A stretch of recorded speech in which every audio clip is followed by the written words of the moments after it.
5 August 2024 Awami League ক্ষমতা থেকে ছেড়ে ভারতে পালিয়ে গেল এবং তার কিছুদিন পরে ইউনূস সরকার বাংলাদেশের ক্ষমতা গ্রহণ করলো। ইউনূস সরকার ক্ষমতা গ্রহণের পর বিএনপি প্রথম দাবি করলো একটা দ্রুত নির্বাচন দিন, ন্যূনতম সংস্কার করে দ্রুত নির্বাচন দিন, অর্থাৎ দ্রুত নির্বাচন দিলে এই মুহূর্তে বিএনপি ক্ষমতায় আসবে, তাই তারা দ্রুত নির্বাচন দাবি করলো। অপরদিকে বৈষম্য বিরোধীরা জানে এই মুহূর্তে নির্বাচন হলে তারা ক্ষমতায় আসবে না, তাই তারা চাচ্ছে নির্বাচনটা বিলম্ব করতে। সুতরাং একদল চাচ্ছে নির্বাচন দ্রুত হোক এবং অন্যরা চাচ্ছে নির্বাচনটা কিছুটা বিলম্বিত হোক, অর্থাৎ 2 বছর 3 বছর তারা এই নিয়ে জরিপও করছে। এখন ধরেন বিএনপির এই দাবিটা সরকার মেনে নিল এবং ডিসেম্বর 2024-এ তারা একটা নির্বাচন দিয়ে দিল এবং সেই নির্বাচনে বিএনপি ক্ষমতায় আসলো। এরপর কী হবে?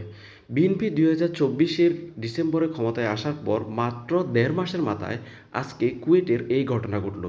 অর্থাৎ কুয়েটে সাধারণ ছাত্ররা যেটা বলছে, ছাত্রদল প্রথমে হামলা করছে এবং অসংখ্য সাধারণ ছাত্রছাত্রী হতাহত হয়েছে। ধরুন বিএনপি সরকার ক্ষমতায় এবং এই ঘটনাটা ঘটলো, তাহলে কি হতো? সারা দেশে এই আন্দোলনটা ছড়িয়ে যেত এবং বিএনপির পক্ষে এই আন্দোলনটা দমানো কোনোভাবেই সম্ভব ছিল না, যেহেতু বৈষম্য বিরোধীরা এখনও প্রচণ্ড জনপ্রিয়।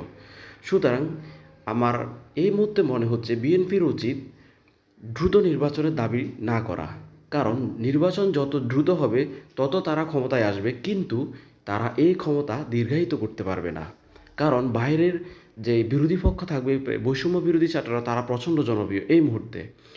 সুতরাং বিএনপির উচিত দ্রুত নির্বাচনের দাবি না করা, যাতে তারা পরবর্তীতে দীর্ঘ সময় ধরে দেশ চালাতে পারে।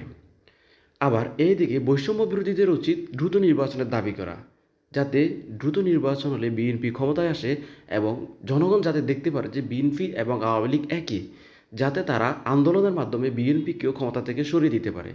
দ্রুত নির্বাচন হলে জনগণ বৈষম্য বিরোধীদের সাথে এখনও থাকবে, তাই তাদের পক্ষে বিএনপিকে হটানো কোনোই ব্যাপার না।